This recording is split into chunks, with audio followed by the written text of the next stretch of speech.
The time has come! Skellige, as is well known, takes a great deal of inspiration from Old Norse mythology, proud Viking warriors. One such parallel is the great end time. We know it as Ragnarök.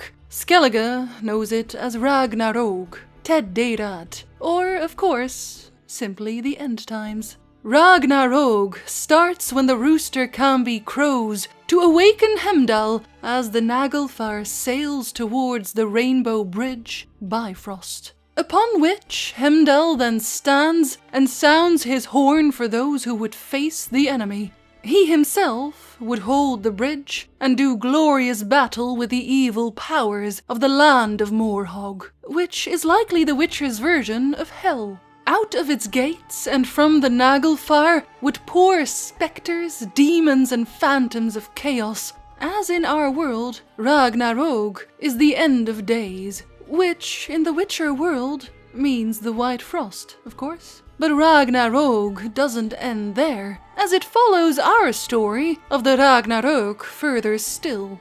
The earth will tremble from the writhing movements of the serpent, which likely points to the gigantic sea serpent Jörmungandr, which is a symbol that shows up in the Witcher world quite often as well, even outside of the Skellige Isles.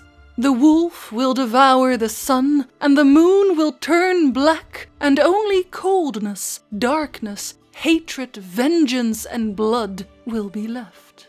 Kambi and Hemdall are, of course, two characters from these events. Their counterparts from the real world are Gullin Kambi and Heimdall. In the waters of Skellige stands a huge, towering rock called Caer Hemdall. It represents the Skellige version of the warrior Heimdall, who was, of course, the guardian of Asgard, where the gods dwell. Next to Caer Hemdall stands a smaller rock called Kambi. In Skellige legends, Kambi is the golden rooster that crows to awaken Hemdall and warn him that the Naglfar is approaching. As an aside, when Yennefer is pulled into the realm of the goddess Freya during her trip to the temple, Freya shows her Ragnarok exactly as it happens in our real-world mythology. When it comes to our world's equivalent of Kambi, there are in fact a few more differences. As said, the Norse version is called Gullin Kambi, which translates to gold comb, but the name is deceptive, as Gullin Kambi is actually a bright red rooster. Gullin Kambi lives in Valhalla and perches atop the upper branches of the tree Yggdrasil. And Gullin Kambi specifically was said to awaken not just the gods, but also the Einarjar, warriors fallen in honorable combat, to fight alongside the gods in this most final of battles. But he was not the only rooster crowing at the start of Ragnarök. Two other roosters also crowed to signal the start of the end times. Fjalar would crow to awaken the Jötun, giants rivaling the gods in strength. And finally, a yet unnamed rooster then crows in hell, raising the dead. Together, the three roosters awaken the world of the gods to march for Ragnarök. Glory to you. Draig is a famous skald from the Skellige Isles. A skald is simply the Norse name for a poet or a bard, like Dandelion. And despite the lute you see him strum on the Gwent card, he actually uses his bagpipes more often, though I've no doubt he can play both, of course. During the feast in honor of Pavetta of Sintra's future marriage, Draig was also present. Calanth of Sintra wasn't a big fan of the skald's music and carefully concealed her annoyance when Crag requested Draig play some martial music. Draig then played for them the Song of the Battle of Hochbus, a piece of music lauding the battle prowess of Calanth. The tune was described as starting with an ominous drone, followed by a terrible, drawn-out modulated wail. The Skelligers seemed to enjoy it, at least, even if no one else did.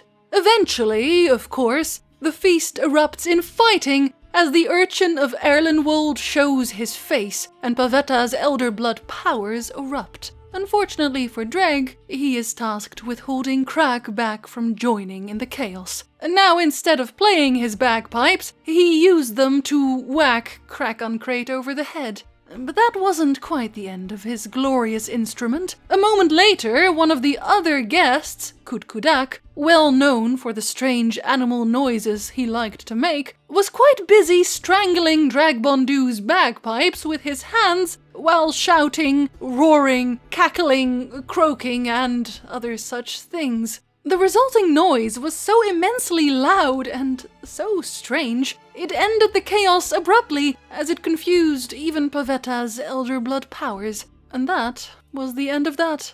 Unfortunately, his legacy came to an end during an attack at Caer Trold. While he was initially playing at the feast, performing a lovely ballad about Hjalmar's heroic deeds in slaying the giant at Undvik, he was later slaughtered by the Wildkar berserkers that barged into the halls. Draig was also known as a pretty heavy drinker, although that shouldn't really surprise anyone, given his Skellige blood. May Modron Freya watch us and keep us. Sigrdrifa is a priestess of the temple of the goddess Freya, located on the island of Hindasfjall. Not just any priestess either, but the Modron, the mother. She leads the temple. She was a tall woman, almost as big as Crate, with light hair and eyes, and a less than pretty face. Before she met Yennefer at the docks of Caer Trold, she was convinced that sorceresses were callous and calculating, but when she saw Yennefer rip her expensive camlet dress in order to help another woman, she changed her mind. And so, when Yennefer came to Sigrdrifa, she came to ask for the Brisingamen, a gigantic jewel placed in the statue of the goddess Freya.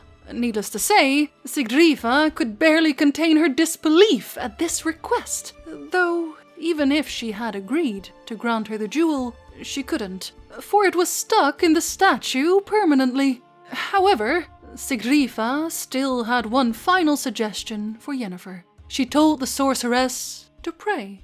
Pray to the Modron Freya. Instead of using the gemstone to build the megascope Yennefer needed, Sigrdrifa told her to ask the goddess for help.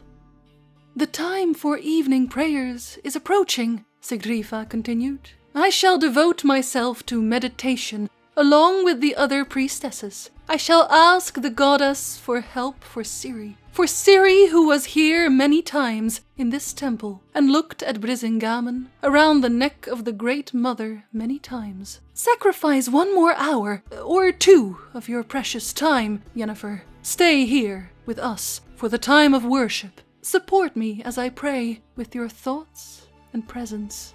Sigrdrifa, please do it for me and for Ciri.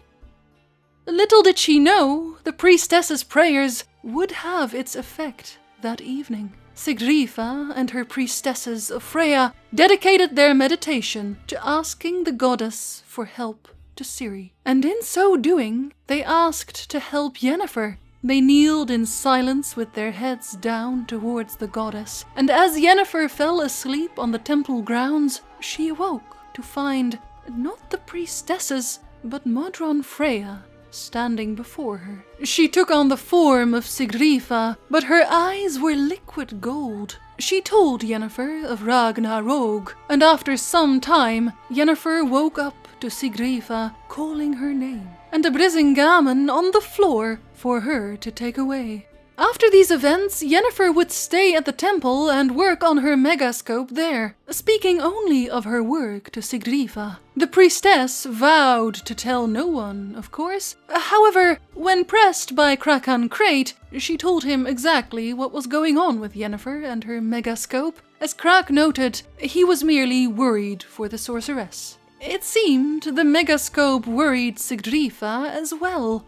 But even so, she let Yennefer work in the temple in peace, and never whispered a word of what was said and done to anyone else.